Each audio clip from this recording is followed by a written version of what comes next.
There we go. I'm still loud. It's funny how this works. Well, Yeah, Brenden, we've never spoken before. Why don't you tell me a little bit about yourself? Yeah, sure. So my name's Brenden. I am 27. I live in London, across the pond in the UK. And I have been following you and your channel for quite a few years now. Like a lot of people, I discovered you through some of your Jordan Peterson content that I think the YouTube algorithm must have surfaced to me at some point.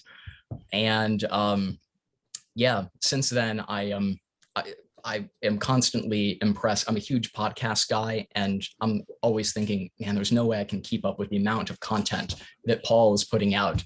And I wish that I could follow all the stuff that's happening either on your channel or on the Discord, because there's so much interesting stuff to engage with, in addition to everything else that's going on in the world. I kind of lurk a little bit on Discord occasionally, and I know you and I have interacted on Twitter and YouTube a few times.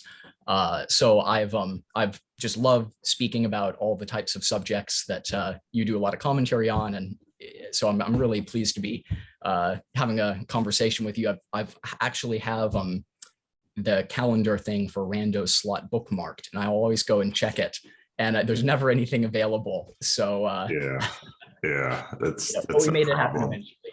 Yeah. Well, you don't have an accent. What's going on? Yeah, so I'm American. So I was born in Boston and grew up moving around the States. And this is my second time living in the UK.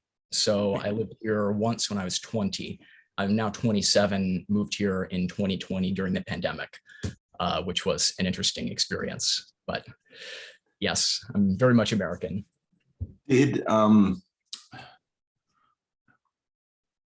Why did you move around so much growing up? Did your parents work, and why? What's brought you to London? Is it work, or is it a relationship, or just what you want to do? Yeah, well, so I mean, I'm never quite sure to say, like, when people ask me, Brenden, where are you from? I haven't spent enough time in any one location that I kind of identify with where I can feel like I say, oh, I'm from here in particular. So so I was born in Boston when my dad was in seminary at Gordon Conwell. Yeah. So I was born in Boston. We moved away from Boston when I was 4. And both my parents are from Ohio, from Cincinnati and Cleveland. So I spent some amount of time growing up in the Cincinnati area. Then when I was 14, we moved to Texas. So we were in Dallas, spent some years there. I started university in Texas. And then when I was 20, that was the first time I came to the UK for work. And then since then, I've been back in Texas, in the UK, also in South Korea.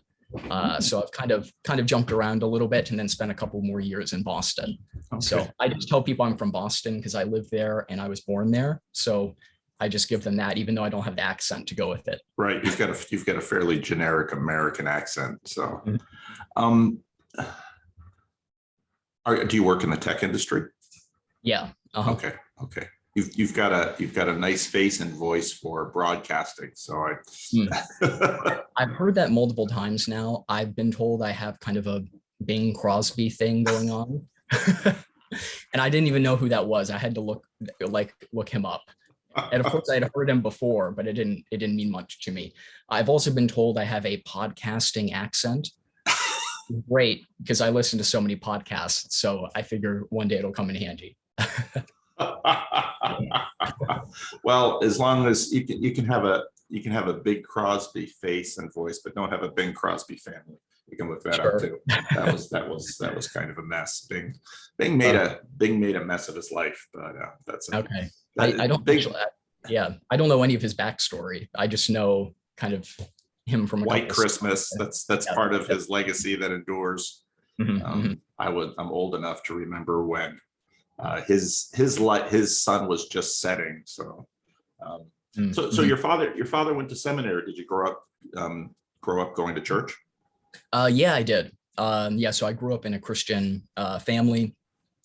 So my dad, he went to seminary in Boston, worked in ministry full time in a number of different roles for a while. And then when I was still pretty young, then he went back to school and went more into the business world in finance. Okay. So, and then I also, my mother also worked, like she was the director of women's ministry at a church that we went to when I was growing up. So I am always interested because a lot of people that I meet in kind of church or the Christian world, they grew up maybe with a parent who was a pastor. And so they have that certain type of experience. Yeah. And in a way, I feel like I sort of grew up having parents that were not in ministry, or at least not in any kind of area of prominence, but still had a lot of the background, the friendships, and kind of that theological education. So that was kind of an interesting mix. Did you go to church quite faithfully growing up, or was it a sporadic thing, or did it start and stop? It was a fairly consistent thing. I think over time it probably became a little bit more sporadic, especially when we had moved to Texas when I was about 14. That was definitely a bit of a culture shock for me, going from kind of a Midwest environment to Dallas, which is more of the kind of Bible Belt mega church type scene. And so that was something I never really vibed with particularly well, and still don't. But yeah, still fairly consistent. Mm-hmm. How about now in your life? Do you go to church, or is it where are you at with that now? Yeah, I do go to church now. I moved to London, as I mentioned, in 2020, and have been kind of in between churches. So I was going to what I would describe as a fairly kind of generic, kind of evangelical, kind of mildly charismatic church it's not a large church, but it's kind of the British equivalent of a mega church type thing. And I ended up going there because I was dating this girl who happened to be going there. And so that was, kind of my natural path there. So I went there kind of fairly sporadically over the course of the past year or so, especially since we've had the pandemic and all the lockdowns and everything. So I'm not with the person I was dating anymore. So I kind of was already somewhat uncomfortable with the church space, and I have so much of you and Vervaeke and Peugeot in my consciousness Congress that I really struggled to sit through these very mega church style services. So yeah, it's been interesting. How do you describe the difference between Dallas and London in terms of church culture? Ooh, yeah, I mean, I would imagine these are very different worlds. Yes, yeah, they're hugely enormous differences. I mean, one thing that I have found, so before I moved back to London in 2020, I lived in Boston for a couple of years. And when I lived in Boston, I went to an Anglican church, like an ACNA church, that was a really interesting mix of people. It was like a third Roman Catholics that had married Protestants. And then I kind of made friends with some of the people that were interested in Orthodoxy, but were still in kind of that more traditional, it wasn't overall and kind of neo-sacramental church, but we had a lot of people who were kind of in that vein or had that background. And so I really enjoyed being in that sort of space. And so I've always thought, well, I'd love to find something like that kind of across the pond. And I've spent quite a bit of time following people like Douglas Murray or Tom Holland, who are British and who come from more of a traditional Church of England background. And since I've come here, I feel like I've really got a much better handle on why they struggle so much with their relationship with the church, because there's so much more ordinary baggage here amongst people, whether they're in the church or in the faith or not, around traditional church hierarchies, the liturgy. There's not the same type of energy here or thirst that I find amongst ordinary people for those type of structures that I see in the States. Because I feel like in the States, we're so far removed, like generations wise, from that kind of side of that, like that sort of faith tradition. And here it feels very different. So my experience here has been, I can find pretty kind of large, I mean, large in London is very different from large in Dallas, for sure, in terms of church. Yes. Yeah. But, I can find fairly large churches here that are very evangelical, have lots of young people. And then you can find kind of a more Anglo-Catholic wing of the Church of England that there, at least in my experience personally in London, there doesn't seem to be a lot of energy in that space. Mm-hmm. And so there just aren't a whole lot of kind of young people, as far as I can see, that seem to be drawn to that. So that's kind of one difference that I've observed the States to the UK. I mean, obviously, Texas has a lot of its own characteristics, just in terms of I always remember the first time I went to a church in Texas, I was taken aback. I was like, why are they all constructed like cinemas? Like they're all like really dark, they have these like rows and like stage. And I didn't grow up in churches like that. I knew of like vineyard style churches that were sort of fashioned in that style. But it was much more kind of non-denominational, maybe Baptist in name, more pews. It was a less anonymous experience. So I mean, that's definitely one difference. Well, it strikes me. I just figured out one of the reasons why my mic was so weird. I did a family did a family Zoom with this mic, and so I had it on omnidirectional. So we were getting a lot of stuff. We get a little less now. Uh-huh. You've got an interesting story in that so I know Boston a bit because part of my family is from New England, and I get to New England quite regularly. Sure. My sister and brother-in-law, my sister passed away. My brother-in-law, he grew up at Park Street Congregational, which is right at the Boston Common. That church itself has a very interesting history. It's a fascinating church. Yeah. So my previous pastor is now the senior pastor of Park Street. He moved really? He moved from the ACNA to Park Street. So I was there when that shift took place, which was also quite interesting. Yeah. It's a very small world. Because so my mother, my not only does my mother during COVID, she'll sometimes attend her church, and she gets my mother's up in age, of course, so sometimes she'll watch her church online, but my mother will watch my church, her church, my brother-in-law's church, my niece's church. So my mother will, she'll spend Sunday watching 4 different worship services. She's a preacher's wife. And it's interesting. She loves him, the new pastor at Park Street. She loves him. So, and they spent years in a pastoral search. So it's a very small world then. Yes. So you have had an opportunity to really take a look at churches in these different parts of the world, and I am, I guess part of how so I'm going to talk to Jonathan Peugeot tomorrow morning. And one of the things I want to talk with him about is the vocation of an artist.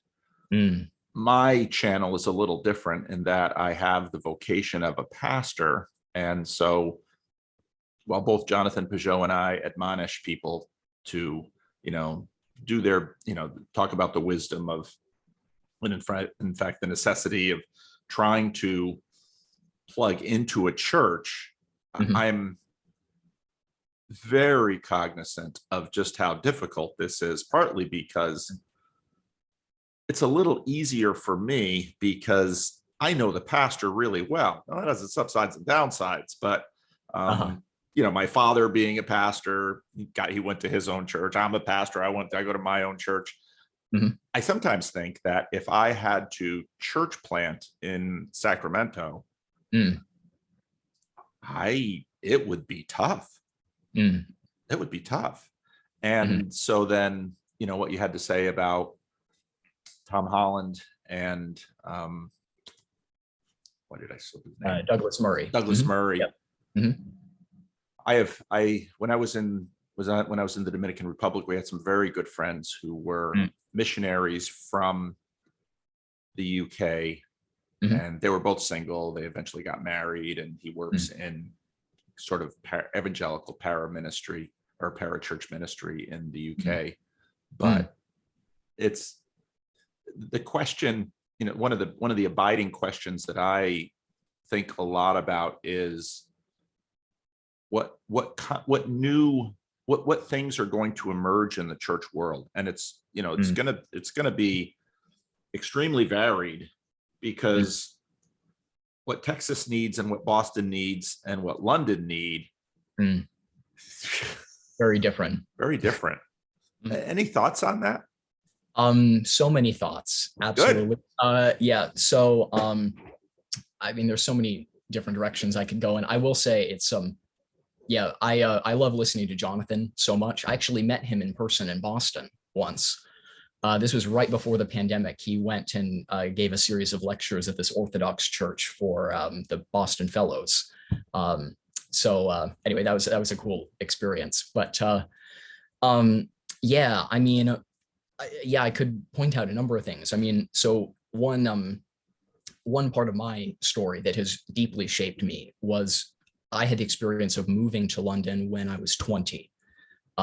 So I had started I went to art school in Dallas. Another side of you. Yeah, so they called my degree Arts and Technology. So I initially was going to go and do kind of animation and get into the game world and think about narrative, 3D animation, go into that whole kind of media production side of things.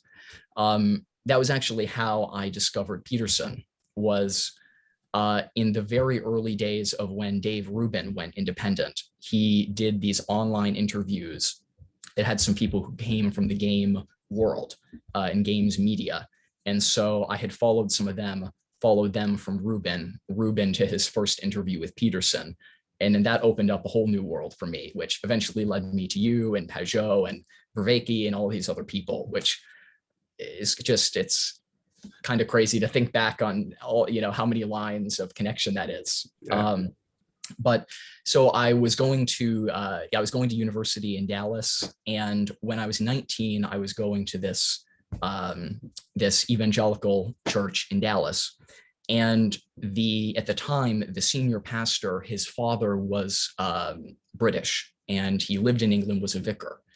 And so this church had kind of this relationship with the UK, and they were kind of big on international missions. And so they had this idea, hey, we sort of have all these sort of stories swirling around in the culture about secularization and the decline of the church.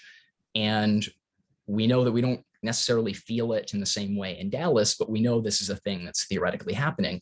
What if we put together a team, like a short-term missions team, and sent them over to the UK, not for the purpose of trying to convert people, but just to learn about what has happened to the church in this, quote, secular context in the UK, and what learnings can they pull from the UK that they can bring back to Texas so that we can do ministry more effective in Dallas.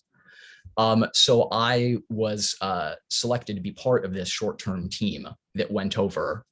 So I had this experience of going to the UK when I was 19, and kind of getting to connect with these different sorts of ministries that were sort of combining kind of community, what I would call now estuary. So kind of creating spaces for deconstruction or exploration, and then also pairing that with social entrepreneurship. So kind of a real focus on like starting enterprises, rather than just trying to pull people into church. So I found that to be a really fascinating space to be in. And one of those that was a startup incubator offered me a job as a designer, which is what led me to move over when I was 20. So I kind of got to do some of the ministry and community stuff, and then also do more of the arts and design work for a year. So, and what was really fascinating about that is that they sent over, it was a fairly diverse team of people to the UK. I mean, when I say they, I'm talking about this evangelical church that I was going to in Texas. They sent over this team, and we spent about 2 weeks in London. And when the team came back, the result was most of the team members de-churched. Oh, I just lost you. Oh, can you hear me now? Yep, I hear you now.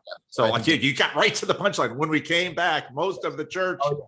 Sorry, my AirPods. Yeah. So when our team came back, over a period of a year or two, most of the people on the team de-churched and deconstructed as a result of being sent over to see how ministry was being done in the UK. So just thinking through, how can we challenge these paradigms? Does the megachurch thing, does that make sense? And so the church ended, I don't think the church actually learned much from the experience. I got loads out of it. I mean, it changed my life basically. You know, so that really had a huge influence on me. And then coming over to the UK at that time to work, and then also think through kind of the missiological side of what we were doing, totally changed kind of the trajectory of my life and just the way that I thought about so many different things, especially coming from like the Midwest and Texas, you know, very, very different experience. Yeah, I did that for a year in the UK. Well, tell me more about this, because this is, I mean, talk about data. I mean, yep. that's data. Yeah. Mm-hmm. Yeah, I mean, you know, so I mean, I remember one of the things that struck me about that experience really early on was that the center of the community, in terms of what we were doing in the UK, the center of the community was the table rather than, you know, the amphitheater, essentially. Mm-hmm. And so just the way we were thinking about scale was very different.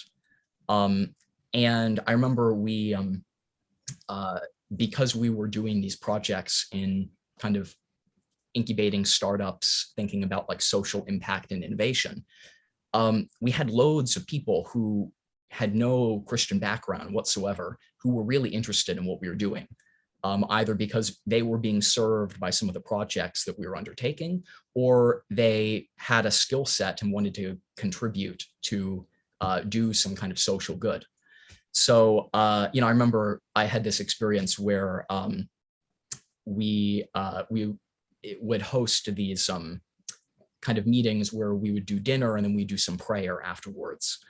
It was actually controversial in the community that we were doing that, because for a lot of people, it felt too explicitly Christian that we were getting together to pray rather than just do kind of community, or it would be a little bit like if you went into an estuary and said, hey, let's have a prayer meeting. Yeah, you know, so some number of people are like, whoa, this is not what I signed up for. Yep.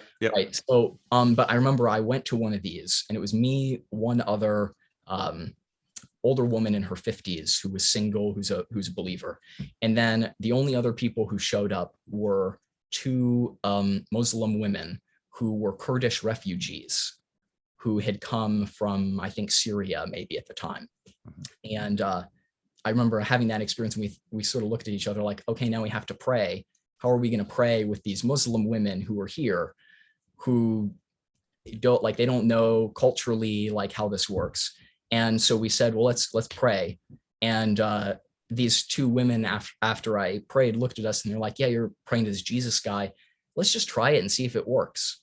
And, you know, that was the way that they approached, like, yeah, why not? Let's do it this way. Or just seeing the way in the community that there was not this what I think of as being this kind of evangelical emphasis on, we've got to get them converted. When are they accepting Jesus as their savior? Can we get them across the line? It's like, no, we still have people in the community that exist today who have been deeply formed by the friendships, the space, the projects they've done, who are still on kind of their own spiritual journey. They're not really in the church. So it takes people many years or even decades to even come to some sort of faith. And just seeing the level of comfort around that, knowing, okay, there's not a lot of anxiety around trying to evangelize, but we don't need to like pull them into the church, was really powerful for me to see. And that, I think, has so fed into what you've talked about with like estuary, for instance, and thinking through holding those types of spaces. And so that definitely had a big impact on me, for sure. Another piece of my story I haven't mentioned yet is that when I finished university, I went to be a missionary in South Korea. So that even by itself was a very different experience, which I also delve into. But I want to hear more about that too. Yeah. Who did you go with, and where were you when you were there, and what kinds of things did you do? Because I mean, South Korean Christianity. So I'm, among my many hats, I am what's called a synodical deputy for the Christian Reformed Church. And what that means is that I attend other classes, that's the regional judiciary in the Christian Reformed Church. That's what they're called. And because I'm in California, we have two Korean classes that are in the state. And so I fairly regularly have to visit them and, observe their proceedings and make sure that everything is being laid out decently and in good order. So I've had a fair amount of experience with Korean Reformed Christianity. So I'm really anxious to hear about your experience. Yeah, for sure. Well, so I mean, I had my time living and working in London when I was 20. When I had that experience, I had to go back to Texas, which was kind of a reverse culture shock coming back into it. How long were you in London? About a year. Oh, that's long enough. Yeah. There's a reason with missionaries, we don't send them back after a year, because you really sort of need 2 years to fully acculturate. So 1 year, you'd be in the middle of quite a bit of cultural transition, a pretty deep level. Yeah, I think especially being like that age, I think when 19, 20, you're taking a lot in, So I had that experience of coming back into Texas, thinking, okay, I can't stomach the kind of mega church experience especially after what I had been doing in the UK. So at that point, before I went to do missions in Korea, I enrolled at a Korean university. So I actually moved over to Seoul, because Seoul is really big in kind of the gaming and esports space, which is stuff. So I thought, I want to travel, I'm really interested in cultural anthropology. I think I was just I'm still fascinated by just missiology and thinking through, all of those different domains. So I thought, okay, I want to go and live and study somewhere else. So I went over to Korea, spent some time studying there, and then transferred some credits back to the States. So I spent some time in Seoul, in Korea, had a really good experience, went back, finished school, and thought, okay, I want to go back. How can I do that? Now, when I was studying in South Korea the first time, I had gone to a couple different types of churches there, and I had made friends with some American missionaries who came from Assemblies of God World Mission. So coming from much more of a kind of, sort of Pentecostal charismatic side, which is not my background at all. By the time I had come to that point, I was sort of in a kind of pseudo-evangelical, kind of reformed space. So like R.C. Sproul was a big influence on me at that time. People kind of related to him, for instance. So when I went back to do missions, that was with the Assemblies of God World Mission Parachurch organization. So working primarily with like university students, partnership with churches. And then I also taught English while I was there. I did some event photography, kind of a mix of things, because I knew I wanted to kind of immerse myself into the culture and not only do kind of the mission side. Yep. And yeah, so that, I'd like to tell you that was a good experience. I learned a lot for sure. Not all learning experiences are pleasant. No. I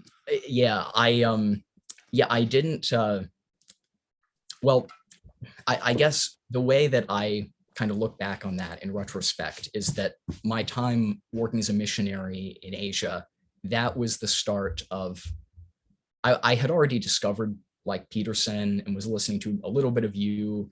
I probably discovered Pajot a little bit later on, but I already kind of had a lot of these wheels turning in the back of my head. And I kind of look back on my experience in Korea as the start of a certain type of deconstruction that I think that I have still been working through. Yep. So when I moved to Korea, I didn't really have a background in kind of the Pentecostal world. I didn't really know much about kind of either the theology or just the style of ministry, just the general cultural approach that I was jumping into.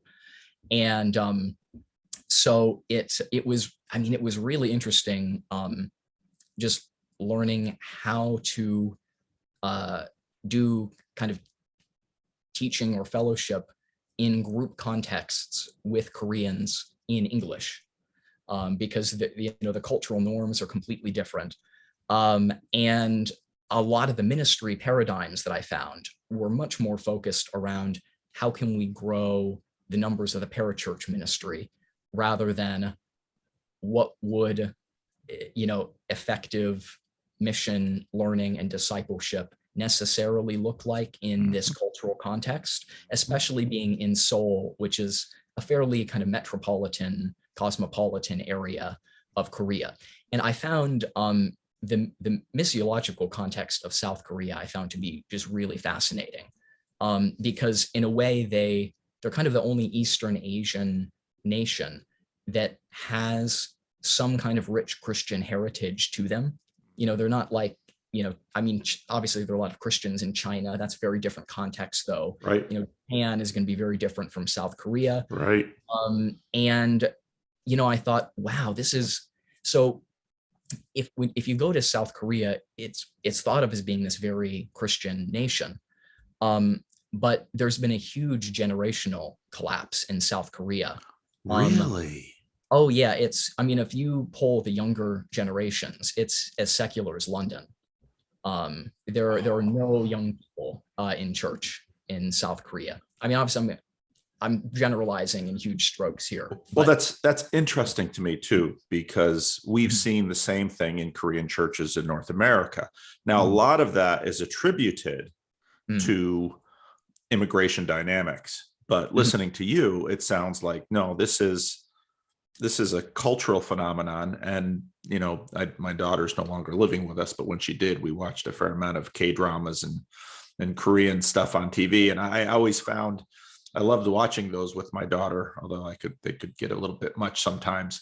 But I found the cultural dynamics fascinating, and I always had a lot of wonderings about how must the churches in Korea be doing with this current generation. When I see the sorts of art and fascinations and total immersion in technology, I just think, how's it going for them there? So what you're saying now is very interesting.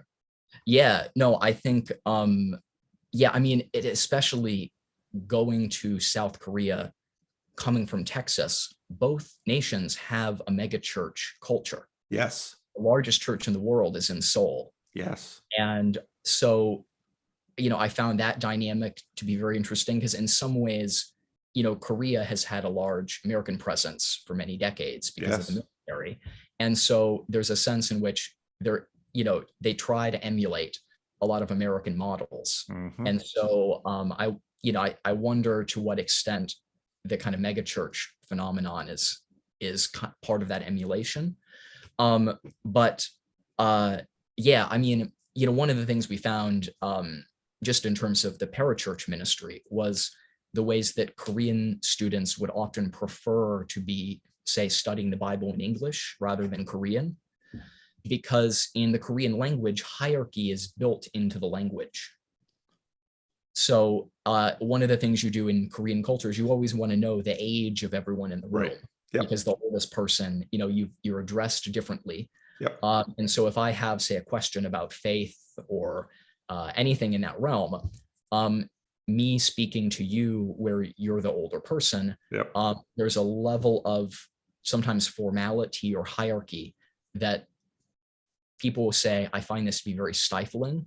I feel more free to ask questions in English, for instance, than ask, my elders in Korea. Obviously, I'm again speaking in very broad strokes here, but I saw this very frequently in some of the churches that I was in there. I think one of the interesting splits you see is the difference between what I'll call kind of the broadly Presbyterian world in Korea, and then with the broadly charismatic world. And culturally, you can almost see a parallel between those two spaces and the history between Confucianism and shamanism in Korean culture historically. Yeah, so you really see a lot of the same patterns. Let me guess, the Presbyterians and the Confucians are lined up, and the shamans and the Pentecostals are lined up. Right. Yeah. So, just really interesting kind of cultural dynamics there. And then I was working primarily with other Americans, or some people had more of a background from Latin America, being from more the Pentecostal space, who were trying to basically build a ministry in South Korea. And I really struggled with a lot of that, thinking through some of the cultural dynamics. Like someone once tried to anoint me with oil because I admitted to having read Harry Potter. Well, so I'm glad they got right on that. Exactly. They said they had missionaries all over Asia praying for me because I had read Harry Potter and enjoyed the door. Yes. Yeah. So, you're kind of in that sort of space at that point. And so I remember thinking so strongly when I was having that experience. I was so burnt out at the end from doing the ministry stuff, and then also trying to work and kind of be immersed in the culture at the same time. I mean, there were times when I legitimately thought, wow, I might not leave this part of my life with my faith.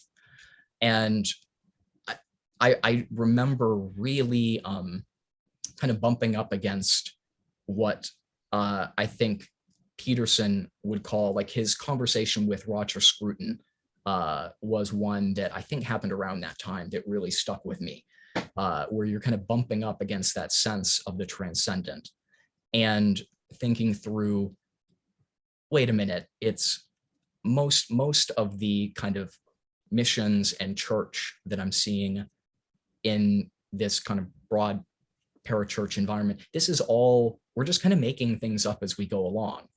And I know enough about kind of church history. I've been in churches in enough places to know that there has got to be more to this than the way that just some of the things that I'm seeing in this space. And so that really sparked a much stronger interest in basically non-Protestant faith traditions for me. I had already been reading quite a lot of Stanley Hauerwas when I was in university, and he is still a Protestant, but he has kind of that strong Catholic background from Notre Dame. And so that really kind of took me in a bit of a different direction, where on one hand, I was really grappling with what does it mean to be a church or to be just in the faith at all? And like, I just, there are all these different faith traditions and there are all these different theological streams. How do I actually sort through these and start to make sense of them? Knowing that a lot of the kind of modernist fundamentalist debates that I had either grew up hearing about or I was listening to maybe older preachers who would talk about this, I knew none of this resonates with me. This is not helping me live fruitfully in my life here and now. I was listening to a lot of Peterson, for instance, who obviously he's speaking to a lot of these things. It just brought me to a place where I was kind of so exhausted at that point that that was at that point when I left Korea after about a year. That was when I sort of started to pull back from doing any type of ministry in any formal sense. Yeah, because if, truth be told, if you're not believing it, you probably shouldn't be doing it, because you're probably gonna, and nobody should have you doing it on their behalf, because people things might not reach their level of consciousness where they can sort of see it, say it, manipulate it, those things. But people very much sense it, that if you've got doubts, if you've got strugglings, and you're just trying to sell it as such, right? No, absolutely. Yeah. So and I mean, I wrote down like a little short list of like topics. Good. That I would be interested in discussing with you. But one of my comments where you and I started chatting that led to this conversation was, I think you were doing a commentary on some of the Peterson, Sam Harris debates. And I, in preparation for talking to you, went back and listened to Jonathan Pajot's video on kind of culture war and how transcendence versus immanence maps on to a lot of these conflicts. And so I think in your commentary video, you had talked about how, we've got the transcendence of God and the immanence of God. Yeah. And then we've also got God number one and God number two. Right. Thinking about how do these map onto them? Like what comes to mind for me is, is the difference between listening to Kanye West on Rogan talking about God versus Matthew McConaughey. Completely different. That's kind of that God number one, God number two dichotomy for how they're speaking about things. Yeah. And, again, I come from this kind of pseudo evangelical, pseudo reform type background. And I'm probably in a different space now. But one of the things that I had observed was, particularly when I was doing ministry both here in London and then also in Korea, is I found myself working alongside mostly women. It was obviously we know there aren't that many men in church generally. Yep. And it's even more true if you are in missions. Yep. It's either married men or a very tiny number of single men, and then lots of women. Yep. And so I've been trying to. So one thing I've been thinking about is, how to map on God number one and God number two to the transcendence of God versus the immanence of God. And then on top of that, thinking from more of a kind of Pajotian perspective, we've also got this symbolic masculine and feminine that have a relationship to both God number one and God number two. Like we've got the agent and we've got the arena. Yes. And then we've also got transcendence and immanence. Yes. And all these ways that they kind of intersect or maybe map onto each other. And I have been thinking about, why I remember vividly the first time I heard Peterson speak. And I thought you had a really insightful comment on some video I was watching. There's so many, I can't remember, but it was something. I hide. You keep enough up there. It lets me hide. So keep going, please. It's great. So I, thinking, well, why does he have the effect that he has on people? Why why is his biblical series so popular? And, I think what he's doing is he's kind of awakening people to the plausibility of the immanence of God, of how meaning is unfolding in the world around them in this kind of immanent way. And so, but in terms of God number one, God number two, there's a sense in which I can see how I can think through God number two, the kind of personal agentic God, that the personal God is the immanent one. And then the God number one, kind of the frame, right? That is, that's more transcendent.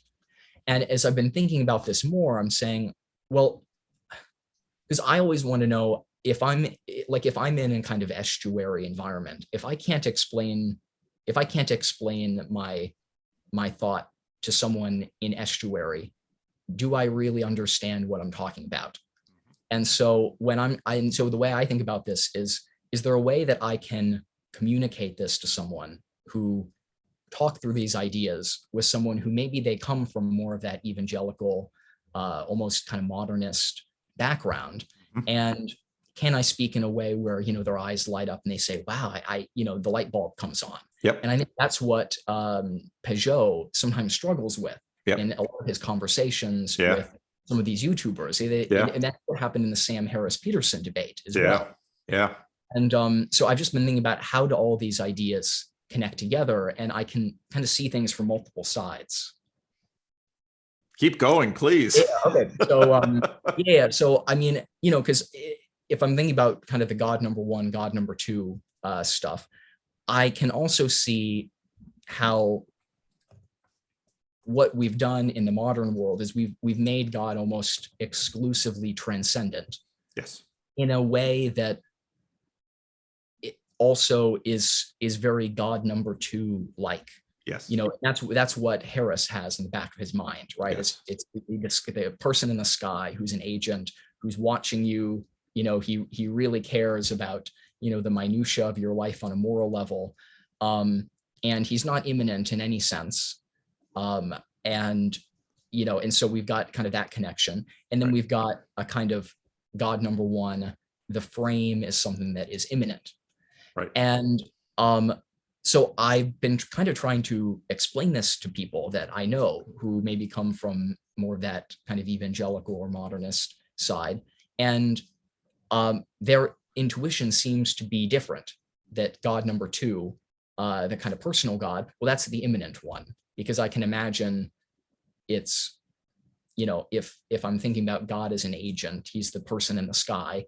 If I'm praying to him, I'm praying to a person is immanent. And so they kind of try to make that connection. Mm-hmm. And so one of the things that I have started pondering recently is, so in many of my experiences in church or in more estuary environments, I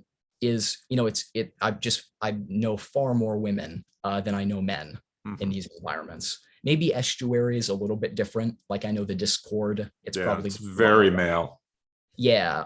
So I guess online space is definitely going to be different. Yep. But, and so I'm thinking, well, okay, so if we're primarily thinking in terms of God number two, and we basically made God almost exclusively transcendent. So we're not thinking about kind of the frame, immanence of meaning, how that's unfolding, these patterns, it's all the Peugeot stuff, right? And if we've made God almost exclusively transcendent, well, what does that tell us about our approach to this symbolic masculine and feminine, and why the church doesn't seem to have the ability to attract or speak to young men in particular? And I think back to that conversation that Jonathan had with Andrea, I think, and there was another guy present. Anyway, it had never occurred to me the way that Jonathan talked about, when Christ starts the beginning of his ministry, it's actually Mary is the one who prompts him and frames the beginning of that journey. And so he kind of talks about how yes, you have, you know, Christ is kind of the masculine who's moving through the feminine frame that's being presented to him. You know, it's kind of that almost Peterson, it's that call to step out, you know, it's that call to adventure. And so I guess I know I'm throwing out a lot of different ideas here. Keep going, I'm eating it up. Yeah, so I'm trying to kind of work out how, like, we've got these three we've got these three pairs of terms. I've got God number one, God number two, transcendence and immanence, and then I've got masculine and feminine. And in what ways do they map onto each other, either in the mental model that we have right now, or in the space that we in some sense are kind of moving from, maybe, say, like, this is the thing that I think Jonathan and John Vervaeke are trying to break through, right? Is this deep sense of a kind of modernism, or maybe it's a postmodernism and you're moving to whatever comes after that. Yep. It's something like that. Yep. So anyway, those are kind of the ideas that have been reflecting on. I'm wondering what your thoughts might be.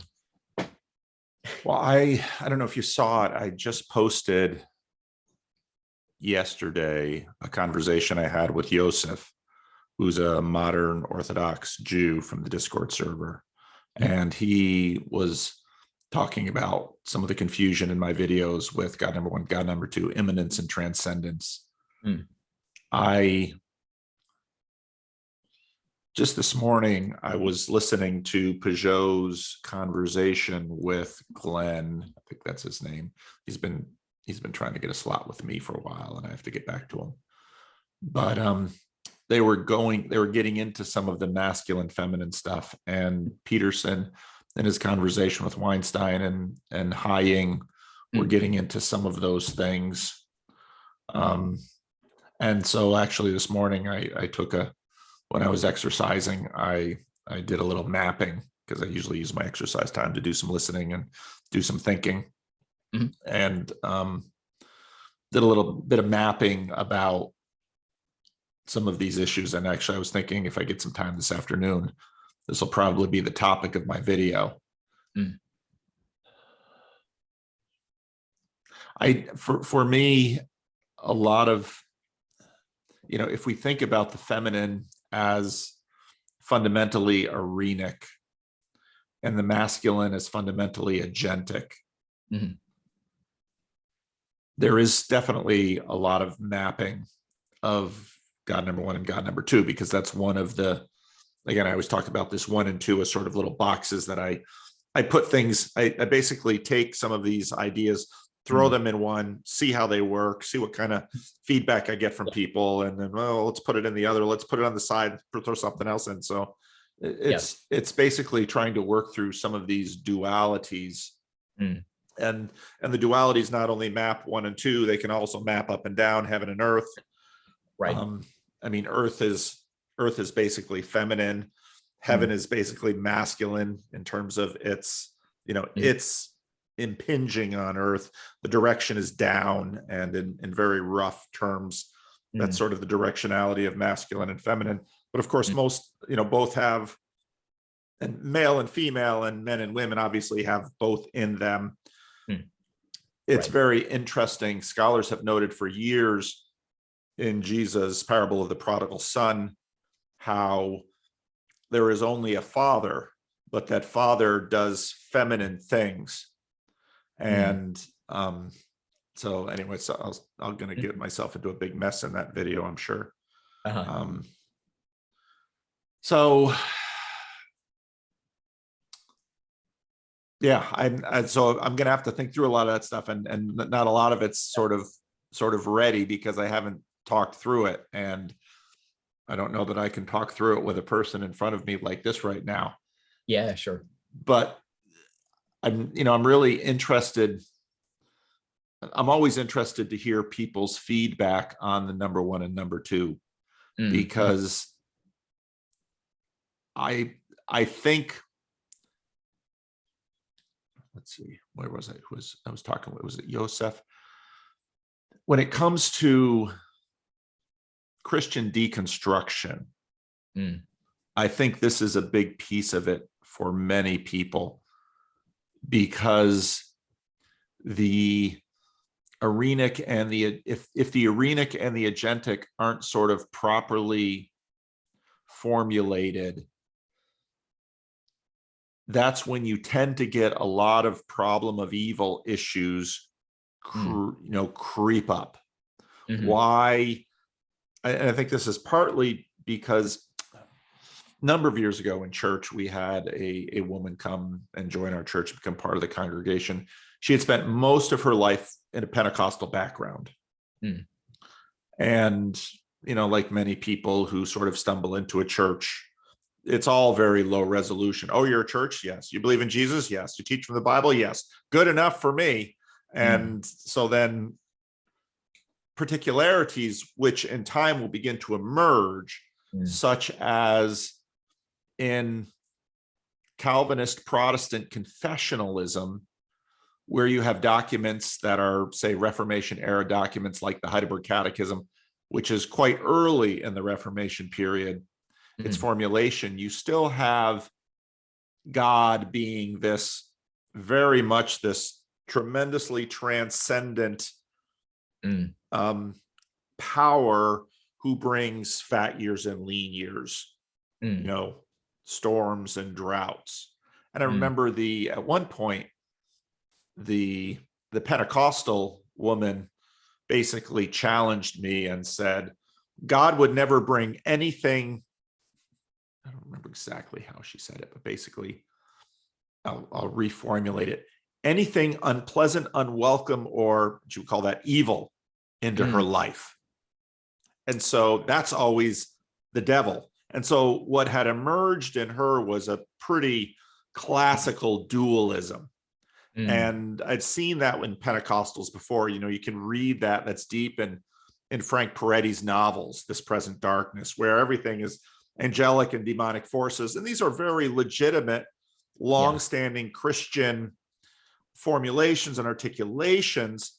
But the level at which she was processing this really made, in my mind, showed the stark differences between, let's say, a classical Calvinist approach where, God is very big in charge. Not, the middle is pretty much hollowed out. And so, the old Calvinist joke, you fall down the stairs and, glad we got that over with. It's for some Calvinists, God practically pushes you down the stairs. And, but then with a Pentecostal, you've really got a very different worldview. And years ago already, because in college, I had worshiped in a Christian Reformed church that had a lot of charismatics in it. And many of them were in middle or later stages of their years, and they'd had a lot of experience in the counterculture. They had lived communally. They had really gotten into the Pentecostalism that sort of set hard after the counterculture. And so, I was thinking a lot about those kinds of issues in those formative years of my life, and had recognized that in many ways, the Pentecostal movement is a culture shift. And when you talked about, Confucianism versus shamanism, you can really see how those things are mapping in different ways. And part of what's amazing about Christianity is just how adept it is at living productively in these different cultures. And so when Jordan Peterson, who is really he's this strange creature who is really working hard to not lose his modernity as he's transcending it while rejecting certain aspects of what is now passé post-modernity. So, we're all caught up in these struggles. And I just found that having these two boxes on my workbench to figure out the dualities at play in terms of our images of God, our conceptions of God, is really helpful. And I saw that especially with people deconstructing. Paul Anleitner just put out a video, and I'm only about a half hour into it, of a conversation that he has with a couple of pastor friends of his and a fairly high status CCM musician. And, you know, the teaser on the video is basically that one of the pastors is saying, you know, I'm bumping into a lot of people now who had deconstructed, but who are now realizing that their conceptualization was wrong. Now, it's easy to imagine this as sort of an error. People bumped in, they had a mistake, and now they correct that mistake. I see it much more as a continuing cultural transitioning that is happening with many of these variables that we've been talking about. And you, by virtue of your story, have, and by the fact that you didn't fully deconstruct, if you had fully deconstructed and decided, I'm never going to go to church again, I'm going to basically be a secular hedonist and do whatever I feel I want to do, you would have missed out on the opportunities to view a lot of these transitions that are happening now. And the story that you told of, you know, churches don't send a group like that to study, you know, what happens, why, you know, why the death of church in London. We're going to send a group of missionaries, short-term missionaries, to study this. And, you know, they're sort of like Joshua's spies who go out into the land. Right. I mean, it's not the kind of people they'd sometimes send on mission trips to the Dominican Republic. When I get letters from pastors saying, yeah, I'm sending you these people, you know, things aren't really going very well in their life, and we're hoping this mission trip will kind of shake them out of things. I'm like, well, great, you're sending me your problems. No, these are people in the church that the church has a degree of confidence in, that seem to be sort of stable and centered. And to have that many come back after 2 weeks and start to deconstruct is that's a phenomenal data set. And you've somehow managed to, you know, go all over the place, and this hasn't sort of blown a certain piece of you apart that would look at the church and say, no more Christianity. I'm going to go out there and, you know, make stuff up as I go along. You're continuing, you know, regardless of, you know, where you're at right now in terms of, well, what do I see? You're still in the game. You haven't walked away from the game. So that's why I found, you know, what you've sort of laid out today very, very interesting. That probably didn't help you at all, but it's sort of me processing the conversation so far. No, absolutely. All of the stuff that you're saying definitely resonates a lot. Yeah, I mean, in a lot of ways, it has been very difficult, especially that, you know, your experience, obviously you're in the Christian Reformed Church now, having that early experience of being around all these kind of Pentecostals who I was also, just as an aside, loved the one of the recent conversations around denominations and different faith traditions and music, because I was a jazz musician for years and studied North Indian classical music when I was a high school student. So just thinking through even, are these distinct?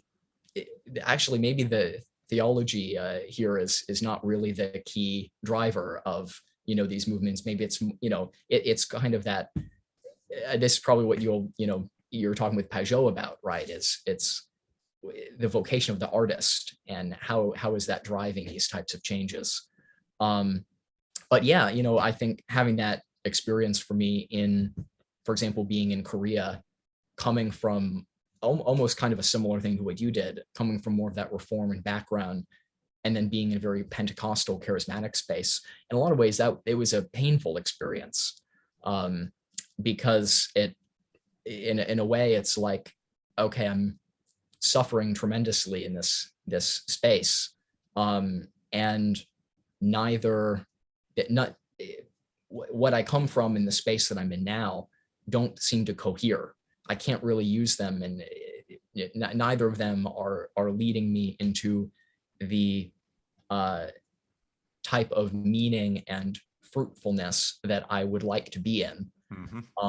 So what do I do with that? And I think, I think one of the things that has always, this is why I think a lot of the kind of modernist stuff has never, like, I've never ever resonated with the type of apologetics that modernists talk about, or I'm like, I just have no interest in them kind of defending this certain perspective on the Bible. Because I've always thought, well, I want to know how does this help me live the story? How am I able to embody this? I've really been, I've been to an Orthodox church a couple of times here in London, like very recently, just because I've listened to so much Pajot. I'm like, I might as well see what this is about. Absolutely. Yeah. And, I actually had, the first time I lived in London, I had a roommate who grew up Greek Orthodox and was doing missions, had gone to seminary, and he had deconstructed his way out of Orthodoxy and is now in a kind of, he went the opposite direction. He's now in like an Anabaptist type, like as far as the opposite as you can go. And so, I know you've been talking a little bit recently about, there's all this energy around. People are so interested in orthodoxy and they're moving into this space, and especially in North America, there's more of that energy in that space. And I'm like, a lot of that really appeals to me and speaks to me. Like, I've listened to enough Pajot where I can buy into a lot of it. But at the same time, I also know, but I know people that have deconstructed their way out of that to something that's on the opposite end. So it's this kind of, a little mental check that I have against, I don't know, I have been somewhat cautious in moving too strongly in any direction over the past few years, I guess, simply because I'm just so gripped by that question of like, what is actually going to be livable? I actually, when I was finishing up university and was deciding what did I want to do next, like, was I going to go to do the missions thing in Korea? I actually considered just going to seminary, and I was like, I'll do a PhD in missiology or something like that. So I remember I toured a couple different seminaries, and one of the ones I went to was Gordon Conwell, because that's where my father went. I remember talking to this third-year seminarian, and he said, I just can't wait to be done with seminary because I haven't had a non-believing friend in like 3 years. And I remember thinking to myself, why are you in seminary?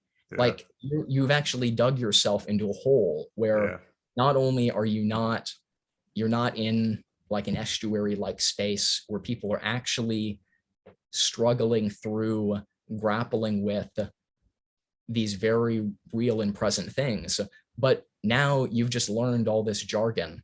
Now now you're a theologian. Now you're in an even worse position to speak to people in a way that they're going to understand. So I looked at that on one hand, and then I looked at some other seminaries that were a little bit more on kind of the progressive side. And I went to tour Duke Divinity School. The first day that I showed up to the first day I showed up to Duke Divinity School was the day that Trump was elected. It was election day. So I got in, was like, watched the election, and by the morning when I showed up on campus, that was when Hillary had conceded.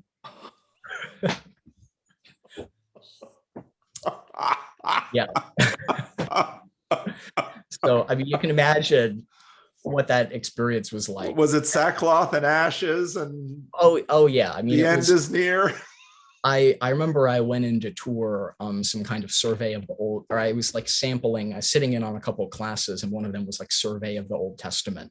And I mean, whoever was the lecturer, you would have thought her dog had died or something. Like she just looked terrible, and it was the whole thing.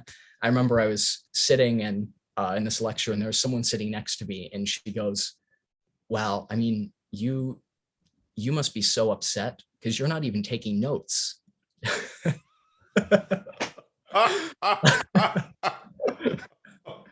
And yeah, anyway, so I was in that environment. I thought, okay, going to seminary is clearly not for me. Yeah. I want to be out in a much more embodied sense. I want to be in that estuary like space. Yeah.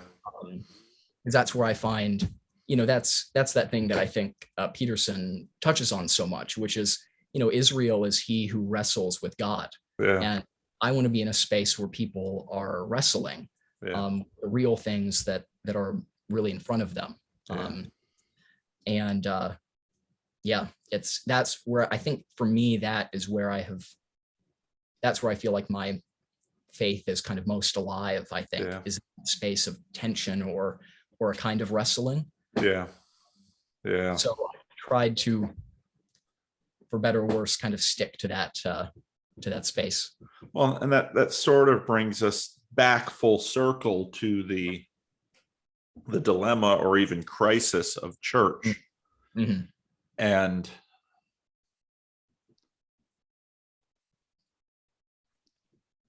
part of what I've been through in the last 4 years, and sometimes I pause and think, I've been doing this for 4 years. Oh my goodness. And I don't intend to stop. I don't feel done yet with it, whatever it is that I'm working through. But there are ways in which this has brought so much distance between me and spaces that I've always been an odd duck, though. I mean, at Calvin College or Calvin Seminary, those were far deeper into the Christian Reformed culture than I grew up in. I've always been on a frontier. So I've mostly stayed in frontier areas because I feel more comfortable there. But I think your instincts are correct in that it is very much at the frontier where that's where things are happening. They're not happening sort of in the centers of Christian culture necessarily, even though very much in those centers people believe, oh, this is the place to be. This is where the world is being shaped. And to a degree, they're right, because that world is being shaped, but the insularity of so much Christian culture is, a serious part of the problem. And so, if someone, if at this point someone were to offer me, a full ride PhD, position, I don't have a PhD or even just a PhD program, I wouldn't do it, because I feel that I'm learning so much now. And that isn't to depreciate the value of formal education or advanced degrees. I talked to plenty of academics. I've talked to more academics once I've started this thing than I ever did before. Yet there is a reality of this embodied contextuality that is, we're in the field, not the garden. And you will discover things in the field that you won't find in the garden simply because the garden is cultivated. And, you've had, a real privilege of if you had sort of toured the world, and I've seen people do this in mission contexts, there is a way that missionaries sort of hop from compound to compound. And they're always sort of on the front line, but they're really always at the aid station, which is buffered from the line itself.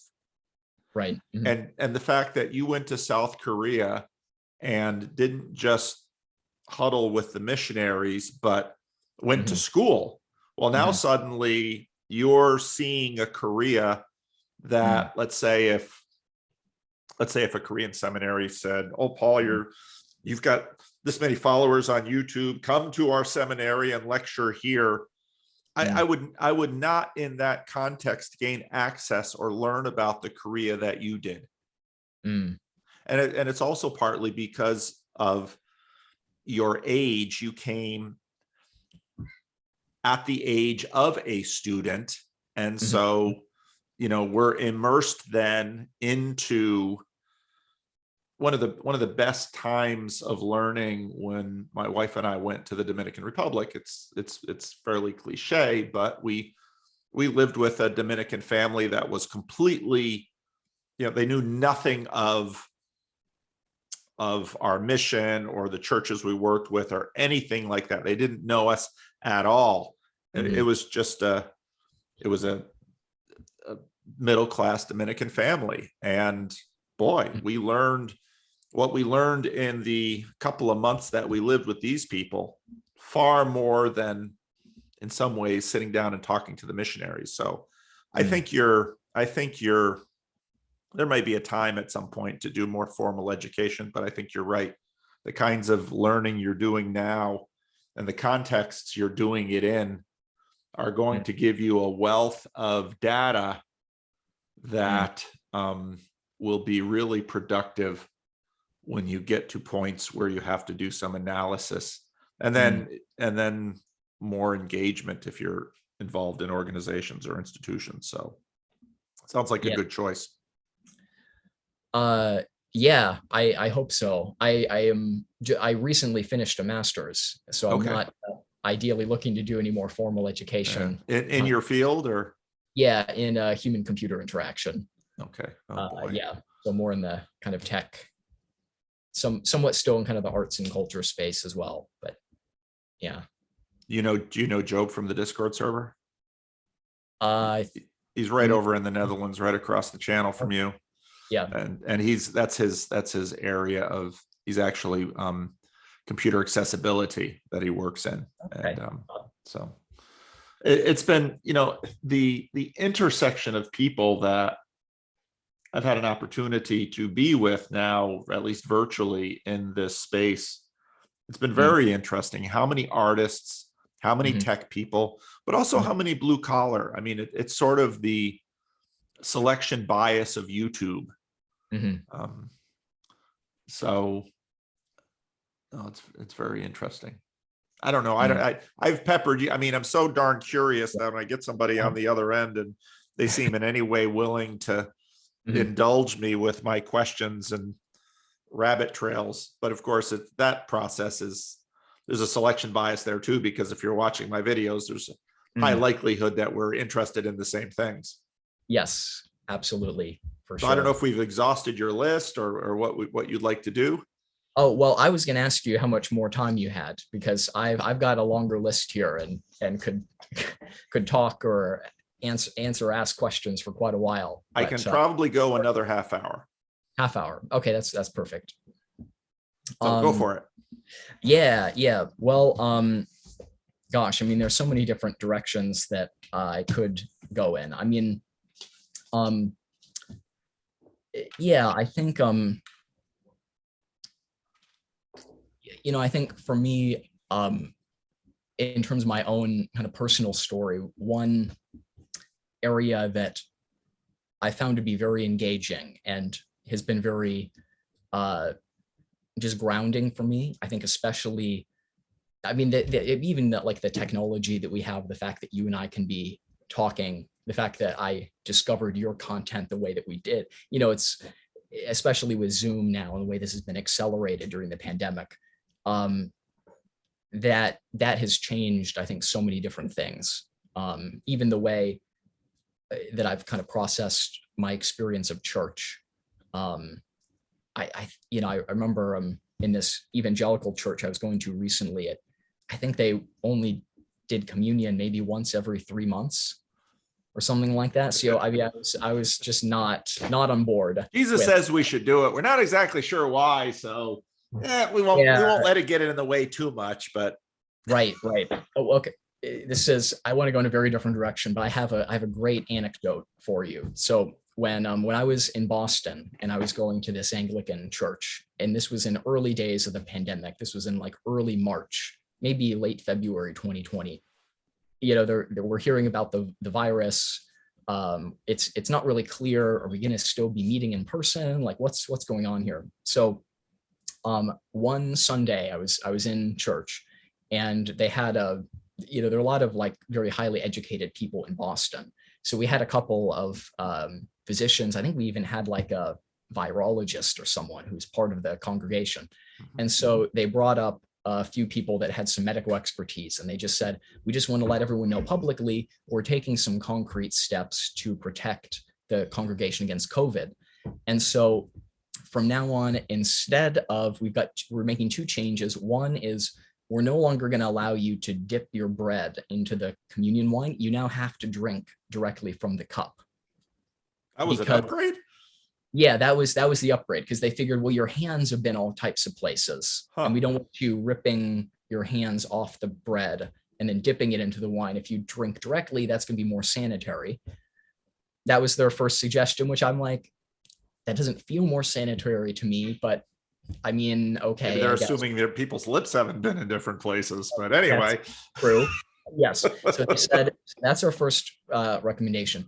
Our second recommendation is we just want to let everyone know that we will be doubling the alcohol content of the communion wine.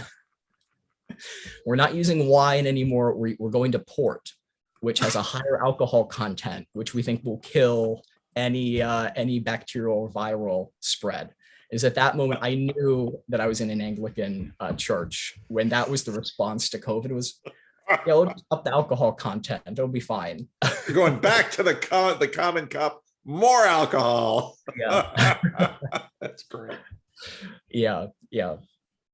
Anyway, so so it's been an interesting experience going into the pandemic. And one of the areas where I, over the years, I think like a lot of young guys have struggled a lot in my own just walk as a Christian, has been with dealing with the internet, with pornography, with things that are going on in that space. And so that was something that I struggled with from when I was maybe 14 or so. And it was kind of an on and off thing for me. And so when we went into lockdown and we had the pandemic, I think that put a lot of people, especially other young guys I know, in a really difficult situation, because you're very isolated and more of your social connections just mediated through these technology. Yeah. And so the experience of going into lockdown basically prompted me to basically start finding recovery groups for basically pornography. Yep. And so that's something that I've got more and more involved in a purely online space since the pandemic has been going on. And it has been it's just been so remarkable how many people that I've connected with in some online groups around anything related to addiction, whether it's pornography. I know other people that are in like AA groups, other kind of adjacent areas, and how much interest I have found in Eastern Orthodoxy in these groups, and how powerful it is when you move into a recovery space. I think you see this in some elements of Russell Brand's conversations with Peterson, because he wrote like one of the big books on recovery, and this connection between the salvation as healing paradigm that is so predominant in the Eastern Church, and the way this connects to our experience of both the transcendence and the immanence of God. And so one of the things that I found kind of in my own just journey is thinking about how I think part of the reason why I've really never been someone that has felt at home in a church. Even though I've grown up in church, I've been in lots of them over time. Again, as I said, I really appreciated that conversation around music in different church traditions, because I rarely have strong responses to music. And so I've always had that experience of kind of looking around, meaning like, I don't really get why people think this is so great. I resonate much more with a more kind of sacramental. I'd much rather go to like a Catholic mass than a Hillsong concert personally. And I've probably had that instinct since I was about 5 years old. I don't know where I've just kind of always been oriented in that direction. Yeah. And I think that there's really something there around just how much spiritual vitality I find in traditions around recovery, and the connection between how, if we're in church and God is exclusively transcendent, and so there's no meaning that is kind of vested in the immanent, this opens up people to all just, it's kind of, we're so lopsided that it opens us up to all types of patterns, I guess, to kind of put it in a Pajot spin on it, that I think can be very fragmenting, very, it puts you in a very atomized space, I think, which I think is one reason why churches find it so hard to cohere either around something like estuary, or they're so weak in terms of their ability to do that specifically for young men. Not that addiction of any sort is, obviously it's not exclusive to men by any means, but right. You know, you find the prevalence of that, I think, in particular, speaking to a lot of young men that are thinking, how has the pandemic changed things for us and for the church? And yeah, again, it's like, I just think it's so incredible that, I mean, if I was kind of born in a different era, I wouldn't have been able to do the sorts of things that I've done, of course. No.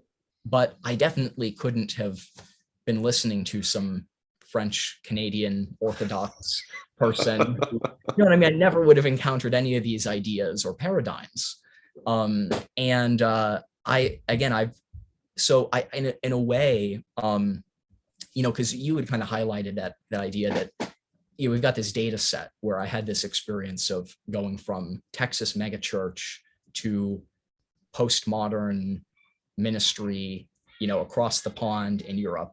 We come back and lots of people deconstruct or de-church and think, okay, well, as I'm moving from experience to experience, what is kind of keeping me grounded? Or for me, how have I stayed engaged with my faith or the church? Yeah. A lot of it is through those issues of how do I make life livable? How do I make life manageable? And that is so built into models around recovery, anything in 12 steps. It's all about your life has become unmanageable.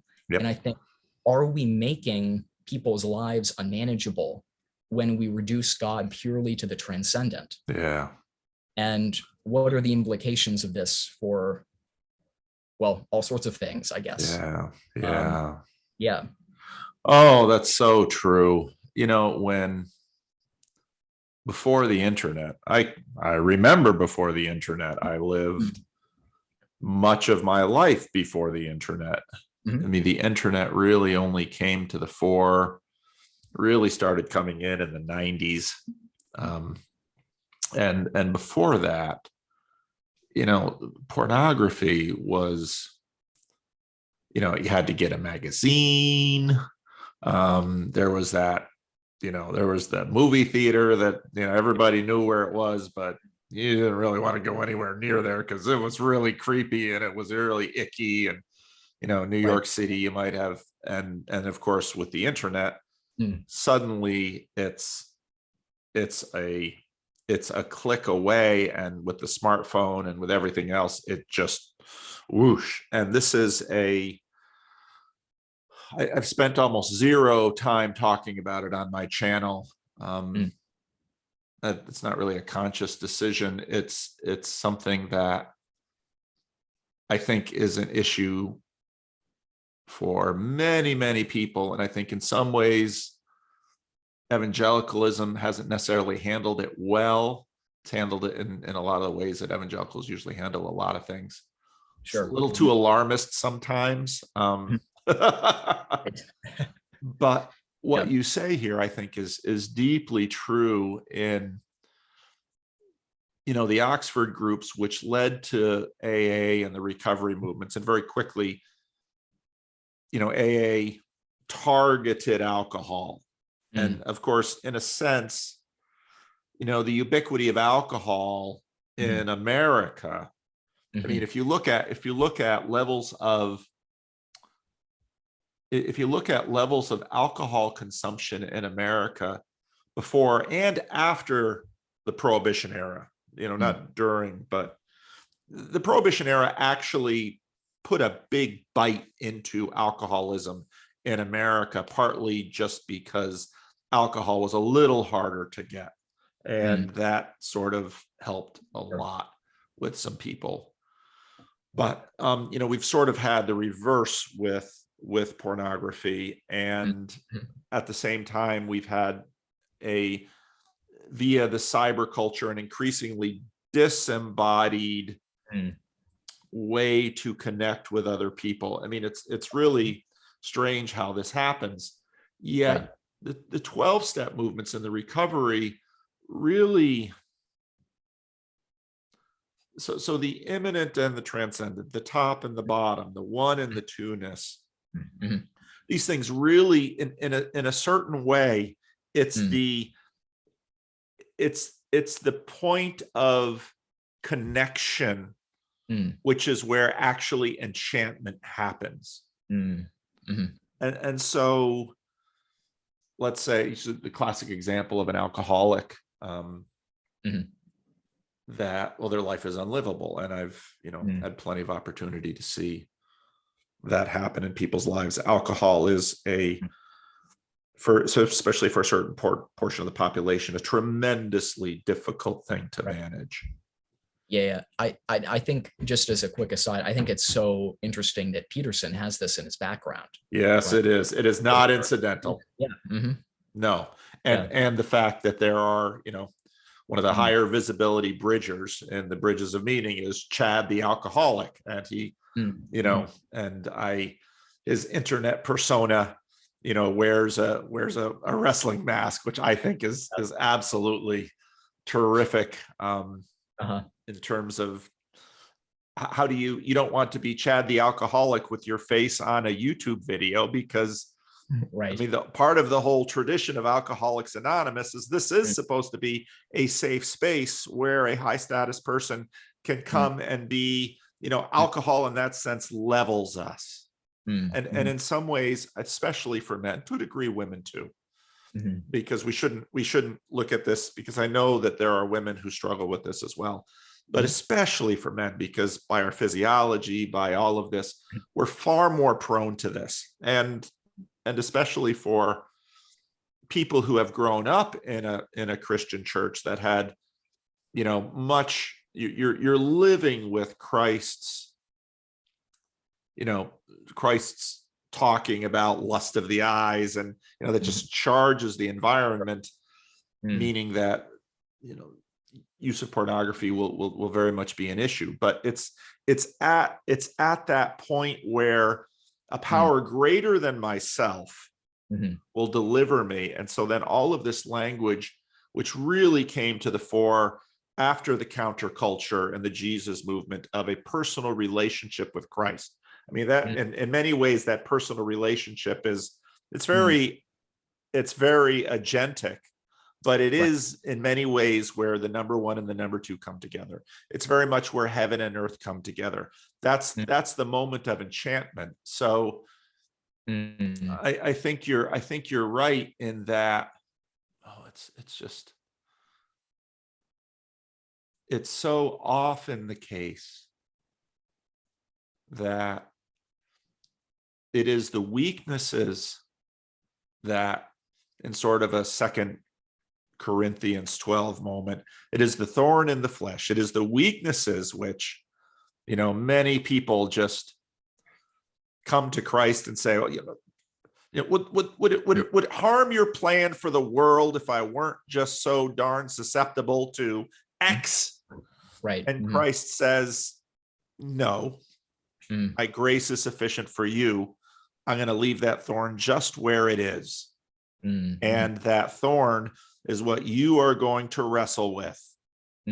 And because in that wrestling, I love this quote from C.S. Lewis, where he talks about the fact that God gives so many gifts, he just gives so many gifts out into the world, just a profligate in terms of, you can find bliss, you can find escape, you can find excitement, you can find all these things out in the world. What you can't find is security. And so it's that sin that Christ won't simply exercise from us. Though sometimes I've seen, I've known people who bang, they had a bad situation with alcohol, and bang, they were done. And it's like, okay. I've known people with porn with the same thing. I've known many others who have struggled with it at various different levels. For many people, it doesn't necessarily rise to the height of addiction, in that they just destroy their life to the degree that the people living outside my office have. But how it is, in fact, in this space of recovery that, well, I need to go to my group, or I need to go to my church, or I need, it's at that moment of great need where this tension we have with Christ, this wrestling with God that Peterson, points to in Jacob at the Jabbok River. It's in this place that, well, maybe others get the luxury of deconstructing, but if I deconstruct, no, none of us want that. None of us want that. And the rest of my life, I'm sorry, the rest of my life can't really afford a deconstruction. and I think, and then there are people who have hit bottom, and so they then know it, that they have to cling to Christ, but yet so often Christ gives us what we need. I think about Elijah after the climactic confrontation at Carmel, where the prophets of Baal are slaughtered, and you would think, he would run around, dancing in the streets like Rocky and Rocky 1. That, we are the champions, we beat and of course Jezebel says, swears by her gods that, you're a dead man. And he runs like a little girl, and God meets him and sends an angel, and here's a meal, get some rest. It just kind of takes him one step of the way, and then, brings him then to the mountain and says, why are you here? Why are you here, Elijah? Did you great man of faith that prophesied the closing of the heavens and saw to the demolishing of the prophets of Baal, and who did outstanding miracles, and you're running away like a little girl. Elijah, why are you here? And I am still God, and you are not. And everything that you do is me doing it through you. And so, yeah, you'll get your retirement, you'll get your chariot to heaven and you won't have to taste death. But I have my plan, and you've been a part of it, and you're still my son. But it's that space where, it's not kingdom come in this world. It's not heaven on earth. It's that tension, which of course then finds its culmination in the crucifixion, where, my God, why have you forsaken me? Yet into your hands I commit my spirit. Those are two words from the cross. Right. So thanks for that's. Yeah. I'd love to deconstruct if I could. Yeah. I think it's what you were touching on is just so powerful, because I think that what you're describing is where I have most powerfully encountered the love and the grace of God in my own life. Yeah. And I think that it's similar to what you were recounting with Elijah. I think about when Hagar is fleeing from the situation, and God meets her in the wilderness, right? And says, Hagar, where have you been? And like, where are you running to? And thinking about, because what God is inviting her into a place of curiosity rather than a place of shame or judgment, and this idea that this is kind of getting, I think back to that salvation as healing paradigm rather than more of a forensic paradigm of salvation. Yeah. Where, and I think about salvation as healing. What type of healing is it that we are referring to or praying for? Because you mentioned we've got this idea that, oh my gosh, I have this problem. God, will you snap your fingers and set me free from whatever it is? And actually, no, it's usually more of a physical therapy paradigm of healing, where I have to participate in my own healing. Yeah. And my participation is the grace of God. Yeah.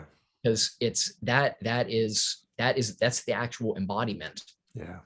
And you almost think about what piece of myself, what piece of the person that God has created me to be would I be leaving behind if God were to snap his fingers and in some sense deny me the opportunity for that embodiment or for that struggle. Yeah. And I think because there's so many ways that we could relate that sort of approach to a lot of the ways that Peterson speaks to people. Yep. I think. Yep.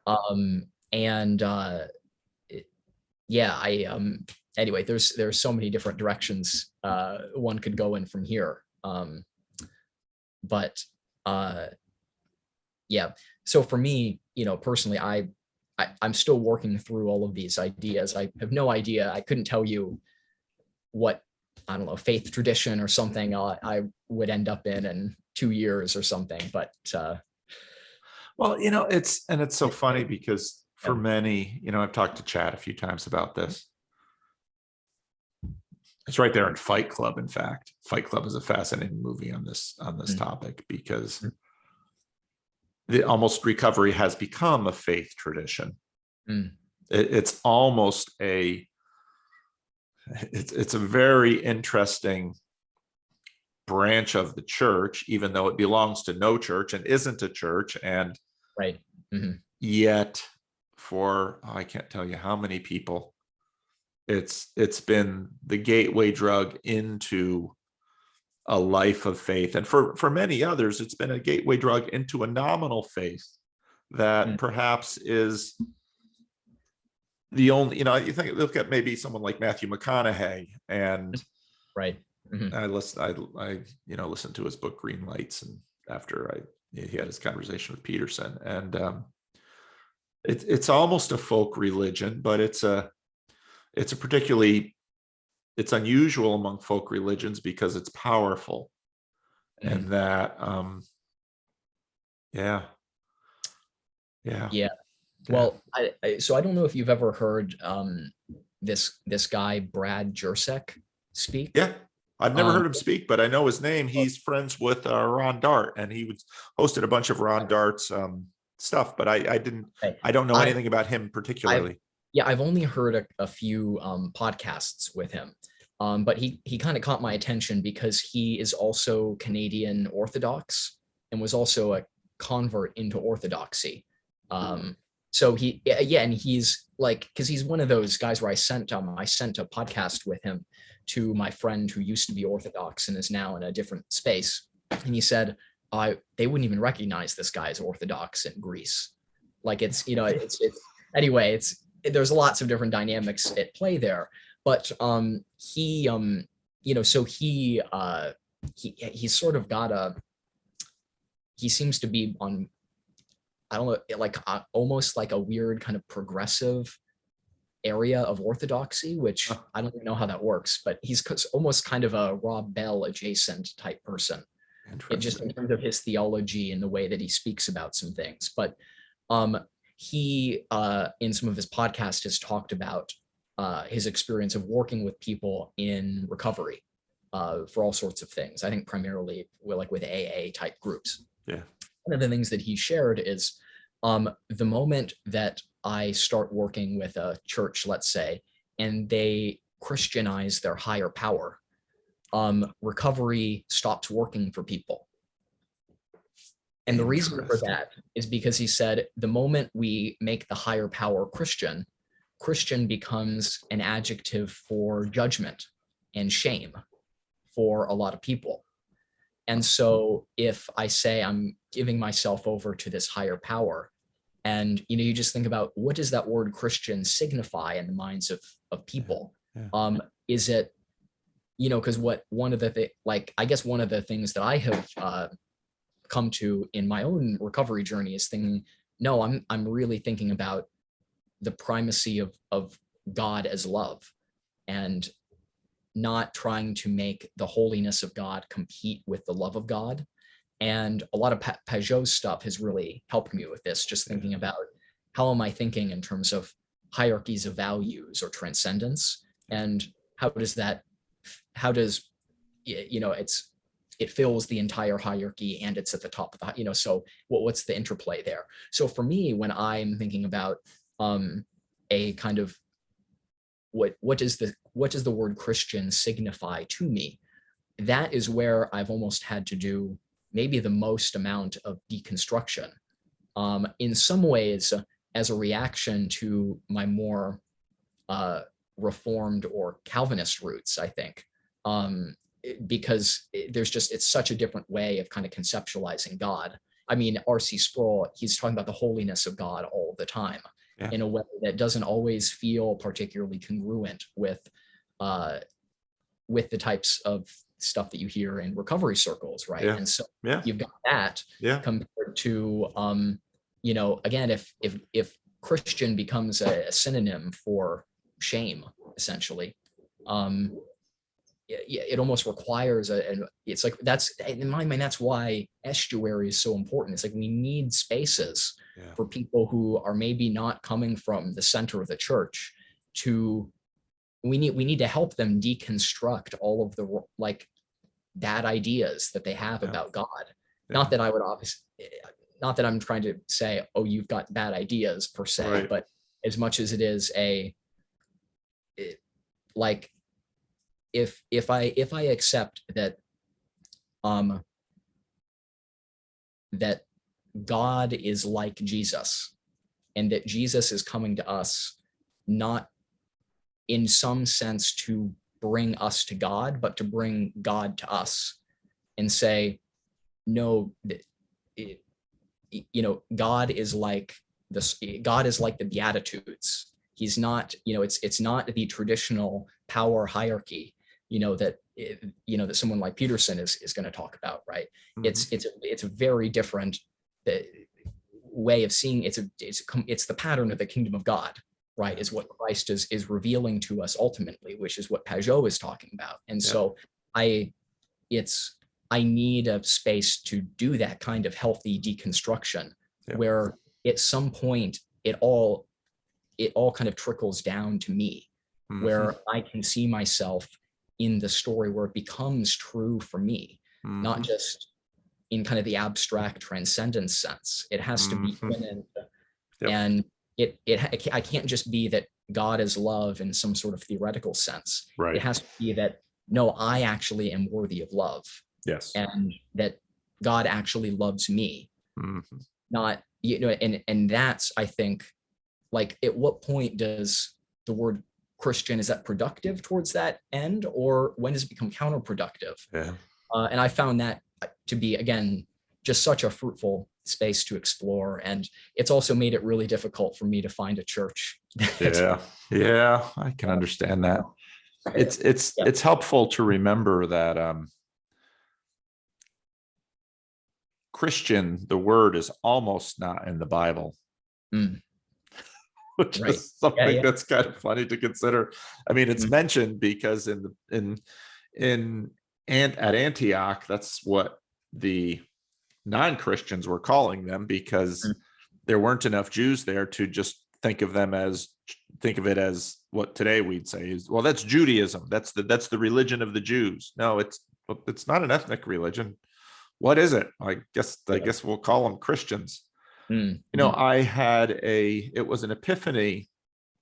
I don't know how many years ago this was, when I had always understood, be perfect as your Father in heaven is perfect, in a predominantly moral framework, such as, growing up in the Christian Reformed Church, at least liturgy when I was growing up, even in Northside, which was at the fringe, meant recitation of the 10 Commandments every Sunday morning, which I wish we would do more of it at Living Stones, because what that offered me as a child was, and God spake all these words saying, it's drilled into my brain. And so when I would hear, be perfect as your Father in heaven is perfect, it was always in the context of the 10 Commandments. And then it wasn't but not too many years ago that I noticed that this passage was in the Sermon on the Mount. And the context of it in the Sermon on the Mount is God's generosity towards the evildoers. God sends the sun to shine on the fields of the just and the unjust.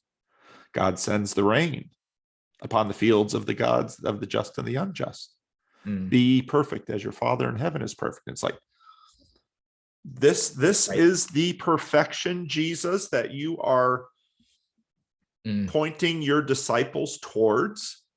And as if in my rough drafts for Sunday, I'll be back in the Gospels now for a while. A big emphasis of this for me lately has been trying to illuminate the culture war that Jesus was in the midst of, and doing a little bit of projection of that onto our particular case, where it's when Jesus says love your enemies, he's serious. And you wouldn't necessarily get that from a good number of churches that are mobilized to fight one particular cultural battle or another. Right. Well, I really appreciate your clips channel, because it helps me to go back and find things. You've got a clip video of John Vervaeke giving that explanation of agape love and what that means. That video, I think, has like 100 views. Probably 80 of them are me. I've like sent it to multiple people, because I find, and this is also why I try to move in the spaces that I do in. John is a non-theist, but I want to be listening to him or being in conversation with people like him, because I've never heard such a powerful explanation that illuminates what it is that you're talking about around what is that type of love. In the context of the Sermon on the Mount. And then Jonathan Peugeot has also been so helpful for me. And I remember at one point I was listening to him speak, and I think he was talking about kind of the significance of and he was talking about the significance of the high places and the significance of mountains, like the idea that the Garden of Eden is actually on the top of a mountain. Yeah. Which it was like news to me, because I never heard anything like that, you know, growing up or as an adult in any church that I've ever been to. And he was like, well, you do realize the Sermon on the Mount is on a mountain. And I was like, what? No, that's not. Where are you getting that from? It's the Sermon on the Mount. What do you think the Mount stands for? I was like, you know what I mean? It never occurred to me before that there would be any significance to that attached whatsoever that might frame the way that we read the words of Jesus. Yeah. And I look at that and I'm like, it's literally in the title. Like, this is what spending too much time in like the Christian world with all of its jargon does to you. Yeah. Which is why I find it to be so refreshing to be speaking to people with very different perspectives, because you just learn so much that you're like, I should have known that to begin with. But it's especially embarrassing when you're a Christian minister and you have those moments.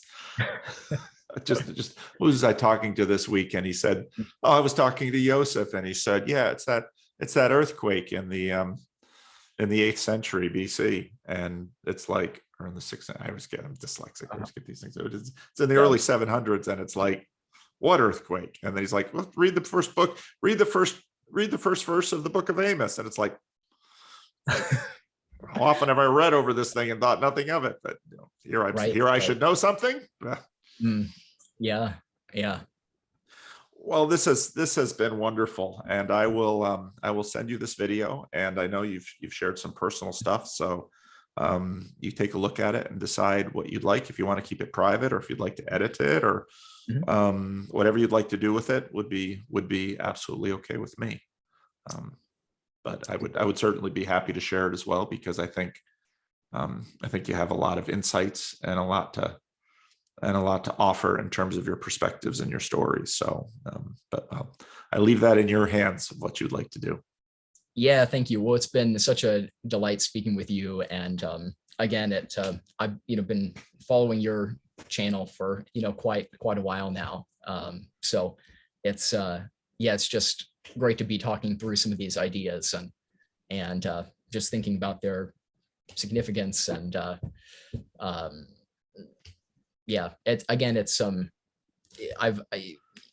your voice looms so large in my consciousness Congress.